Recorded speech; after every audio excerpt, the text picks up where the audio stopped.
They say madness is a defect, a flaw, a symptom of disorder. But what if madness is a design? I am called the Archivist. Across countless worlds and lifetimes, I have cataloged thousands of species, each locked in their own rhythms and rules, predictable, patterned, safe. But then the humans arrived. No one believed they would survive the harsh expanse of space, let alone carve their place among the stars. They came late to the galactic table, their presence a chaotic storm, loud, strange, ablaze with raw emotion. Not with elegance or refinement, but with relentless audacity. Where other species hesitated before the void, humans leapt headfirst into the darkness. Where others plotted cautious paths among the stars, they challenged the cosmos itself to a duel. And when faced with extinction, they didn't plead for mercy or negotiate terms. They laughed.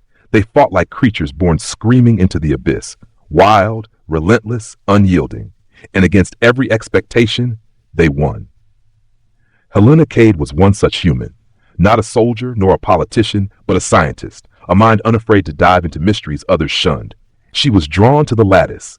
The Lattice was not a machine or a weapon. It was a relic from the Precursors, an ancient civilization whose technology transcended understanding. The Lattice was a living network, designed to unify minds across species and time. The galactic powers feared it. They called it unstable, dangerous. But Helena saw possibility. The chamber where the Lattice core rested was cavernous, its walls humming faintly with power. The core itself was suspended in a containment field, a swirling orb of light and data streams. Helena stood before it, heart pounding. The air was thick with anticipation. This could change everything, she whispered. Scientists like Dr. Salem warned her. You don't know what it will do to your mind, he said, voice edged with fear. Helena didn't answer. She didn't need to. Curiosity, the same force that pushed humans to explore Earth's oceans and skies, drove her forward. Her hand reached out, fingers trembling. The containment field flickered and vanished. The core pulsed brighter, casting eerie shadows. The moment her skin touched the surface, a shockwave of sensation crashed through her. Pain, yes, but also clarity. A flood of images, emotions, memories, not hers alone, but of countless beings connected through time and space. Her mind was no longer her own. It was the Lattice, and she was its vessel. What followed was chaos. Alarms blared. Scientists scrambled. Dr. Salim shouted for shutdown protocols. But Helena felt no fear. Her vision blurred, then sharpened. Her thoughts intertwined with the Lattice's infinite web. She saw Earth, its beauty, its wars, its laughter floating weightless in zero-G. She felt joy and despair in equal measure, and beneath it all, a calm pulse, the steady heartbeat of the universe itself. But the galaxy did not wait. News of Helena's merger spread like wildfire. Leaders debated in shadowed halls. Was she a threat, a weapon, or a beacon of hope? A coalition of alien species bound by mutual fear and survival instinct resolved to act. Their fleets converged, aiming to seize Helena and reclaim the Lattice. What followed was a battle unlike any other. Helena was no soldier, yet she stood at the center of the storm. As the first cruiser opened fire, a torrent of raw energy burst forth from her. The Lattice bent reality, disorienting enemy sensors, scrambling communications, and shattering shields. Ships faltered and fell silent. Systems flickered and died. Confusion rippled through the fleet. Helena, merging mind and machine, became a force of pure will. The battle raged, a deadly dance of light and sound, chaos and control. Through it all, she fought not just for survival, but for something greater. The battle had only just begun. As the alien cruisers faltered, their captains scrambled to recalibrate, to find a weakness in Helena's new power. But the Lattice was more than a weapon. It was a living network, a mind that grew with each pulse of data, each burst of emotion. Helena felt it shifting inside her, learning, adapting. The enemy tried missiles, plasma bursts, focused beams. But each attack was met with a pulse of raw energy that warped space itself, bending light and sound to disorient and disable. Ships that once surged forward broke formation, drifting like ghosts through the void. Behind the chaos, Helena's mind raced.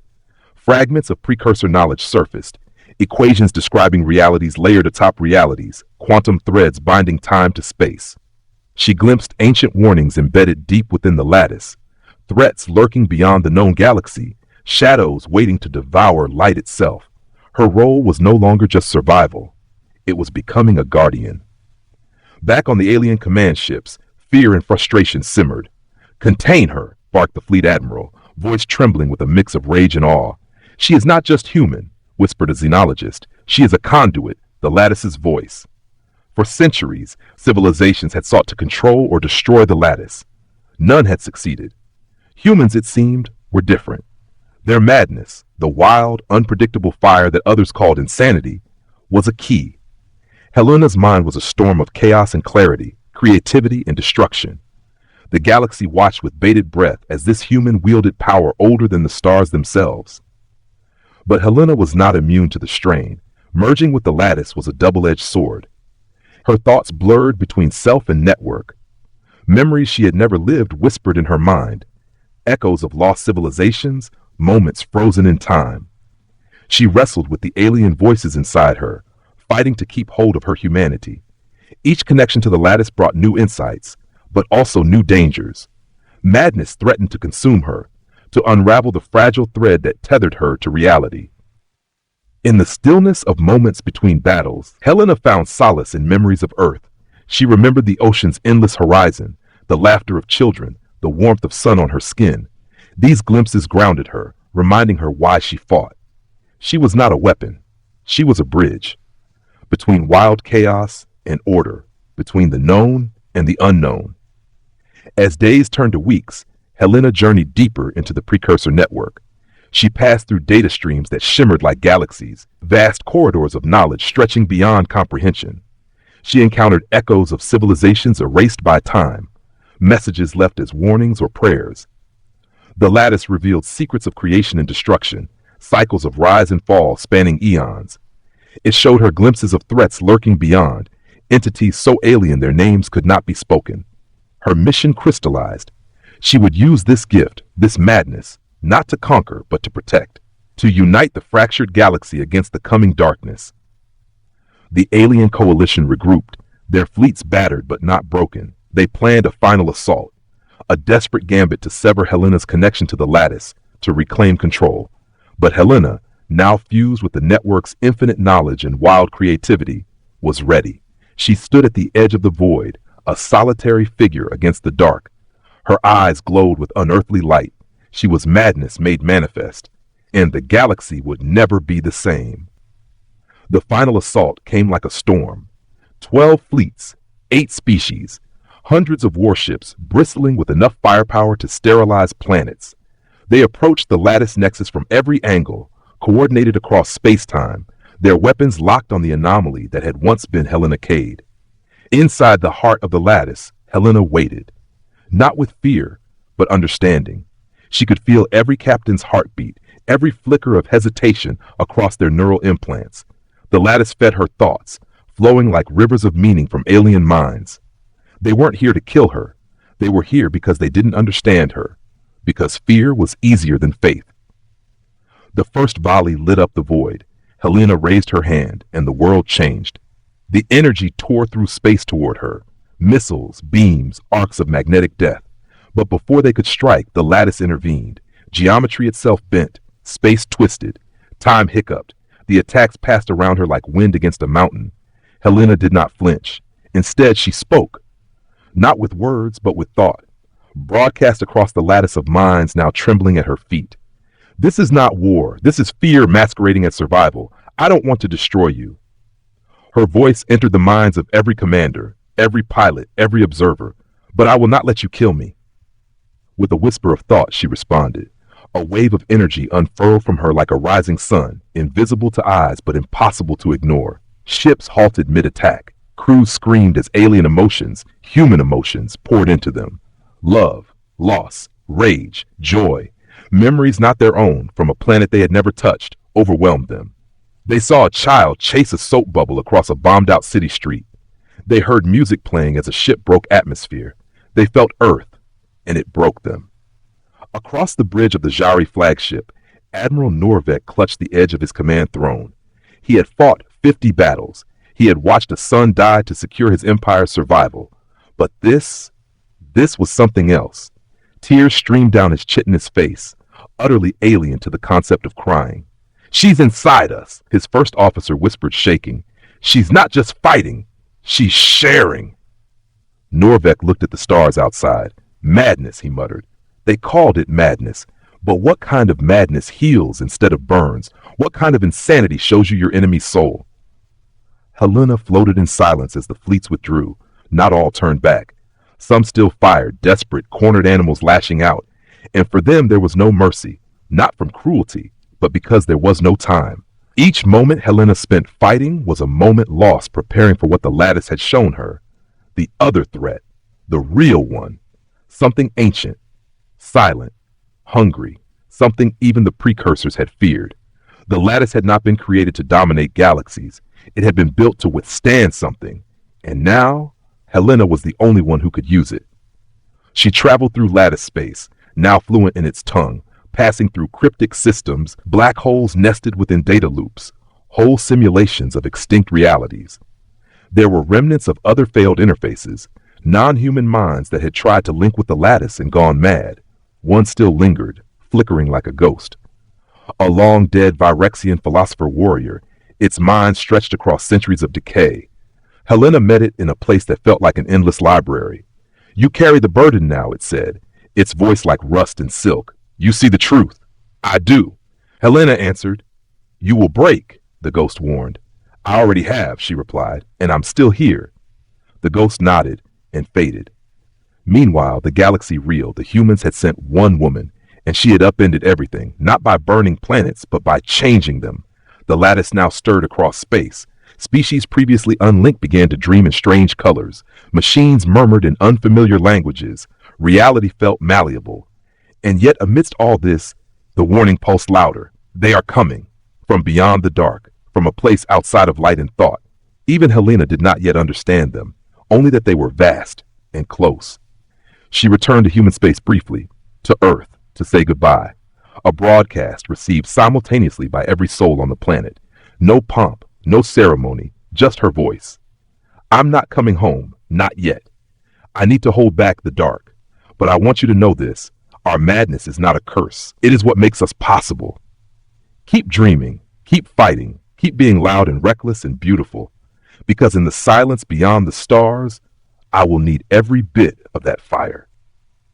And with that, Helena Cade, first of her kind, vanished into the deep, into the Lattice, to prepare for war. The first signal came without warning, a ripple through the Lattice, a scream with no voice. A star once stable collapsed into silence, not as a supernova, but something else. A clean erasure, like a line erased from a page. Helena felt it before any sensor did. She was part of the Lattice now, and the Lattice trembled. She raced to the coordinates, shifting across reality's seams, skipping time-light delay. There was nothing. No debris, no radiation, no gravity distortion. Just a gap in space, like the laws of physics had blinked and forgotten something used to be there. And then she heard it, a whisper, faint and wrong, sliding across her mind. "We are the editors." Helena recoiled. The Precursors hadn't left warnings. They'd left pleas. The threat wasn't death. It was unmaking. The enemy didn't attack in waves. It edited. It found cracks in minds and systems and meaning and erased. First to vanish were small ships, scout vessels. Then entire communication arrays blinked from existence, mid-transmission. Species panicked. The Consortium of Vora enacted blackout protocols. The Solari Collective initiated quarantine, sealing borders.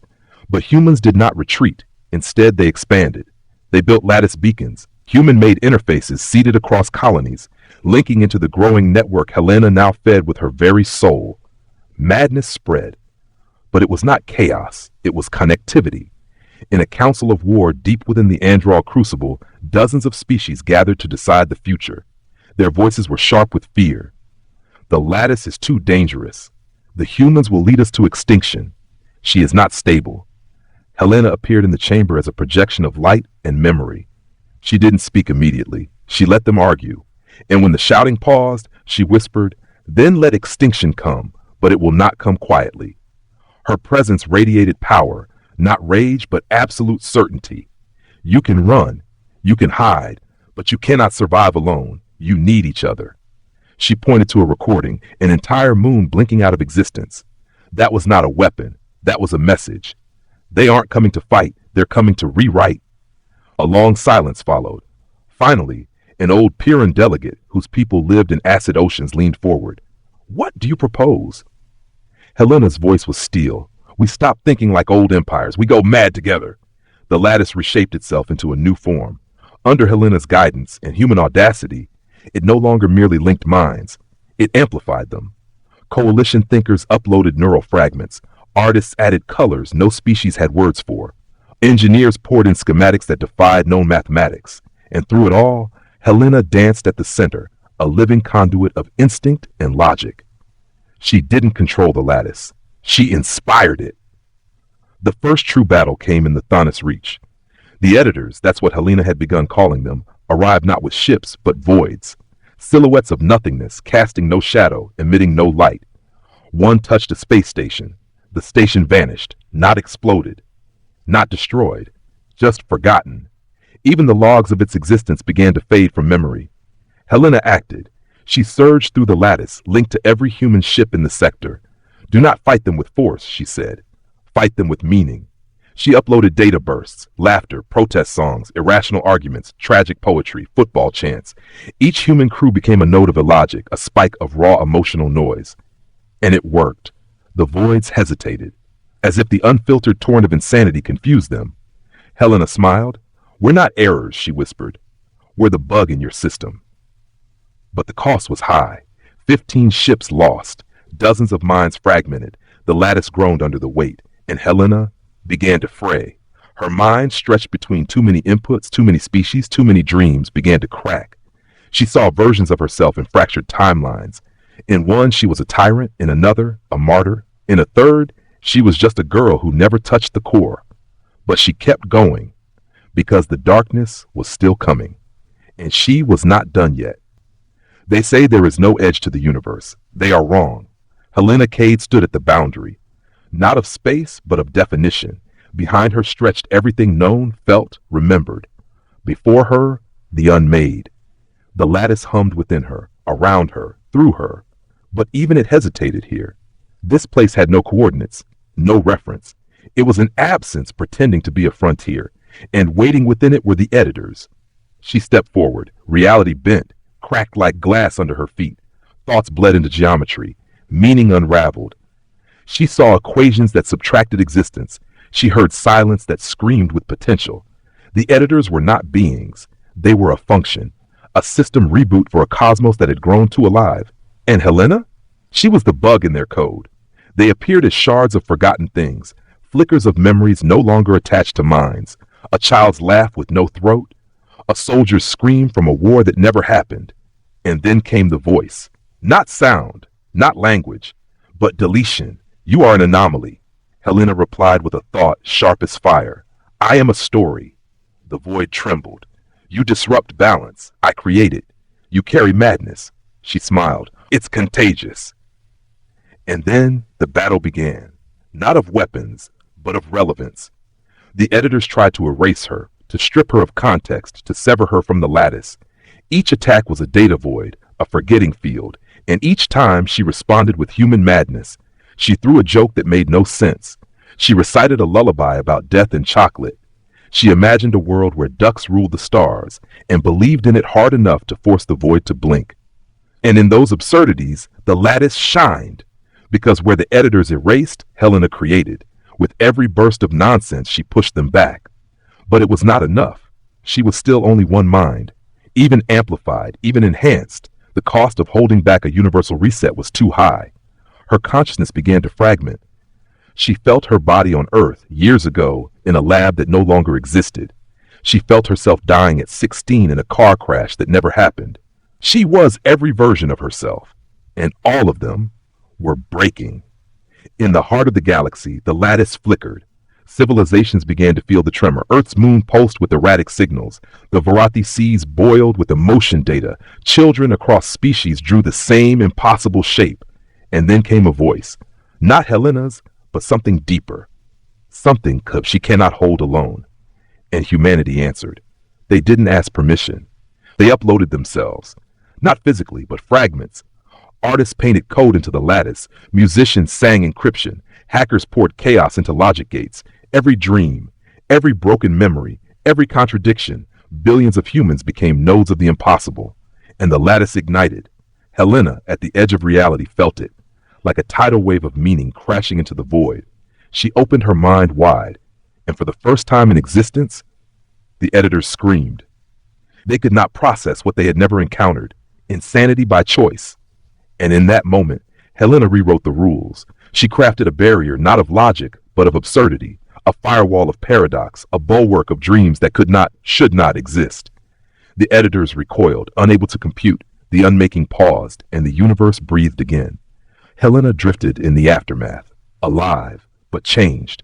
No longer entirely human, no longer singular. She was a chorus, a contradiction, a myth encoded into the stars, a question that would never be fully answered. And as she drifted back through the lattice, her voice echoed across the cosmos. Madness is not a flaw. It is evolution. It is resistance. It is human. The war was not over. The editors still lingered, far beyond the veil. But now, the galaxy had a weapon, not one of metal or fire, but of stories, of laughter and rage and dreams that refused to die. And the galaxy would never again dismiss humanity, because they had seen it, they had felt it, the power of one mind, broken and burning bright, not in spite of her madness, but because of it. The lattice was quiet now, not silent, never silent, but calm, like a mind exhaling after holding its breath for 1,000 years. Helena floated at its core. She had no physical body left, not truly. What remained of her was a resonance, emotion encoded into structure, memory woven through light. She was the architect, the defender, the myth, and now she was tired. Across the galaxy, civilizations rebuilt. The threat of the editors had been contained, not destroyed, but locked away behind an absurd firewall of human creativity and contradiction. It held, for now. The lattice pulsed with new life. Species who once feared one another now shared dreams. Conflict shifted from war to debate to theater to meme wars that lasted entire planetary cycles. Chaos hadn't ended. It had been adopted. Helena had changed the galaxy not by uniting it under one banner, but by proving it didn't need one. It needed difference. It needed madness. But Helena had a choice left to make. The lattice offered her permanence. She could exist forever, an immortal intelligence guiding the course of galactic destiny. But to do so, she would lose the last piece of her humanity, her choice. And so she turned inward, back toward the memory of her name, her voice, her breath. She remembered standing on Earth before she touched the core. She remembered laughing so hard she fell off a chair, crying so hard she couldn't breathe, falling in love, failing a math test, watching the stars and daring to think, what if I touched one? She could stay here, become legend, or she could go back, not as a god, but as a girl, flawed, finite, human. The decision wasn't easy. Immortality whispers promises, but madness demands you leap. And so, Helena leapt. The lattice dimmed. Across the stars, her presence faded, but not her impact. The galaxy remembered. They built no statues. They told stories instead.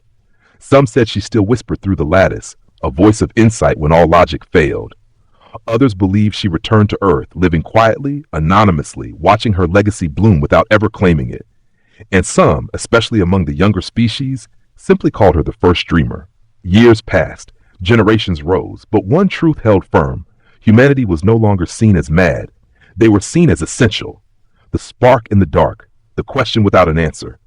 The species who laughed at the void and taught the stars to sing. And on some forgotten world, far from the central lanes, a child once asked their teacher, "Why aren't humans afraid of madness?" And the teacher smiled. Because, they said, it's not a thing they have. It's what they are.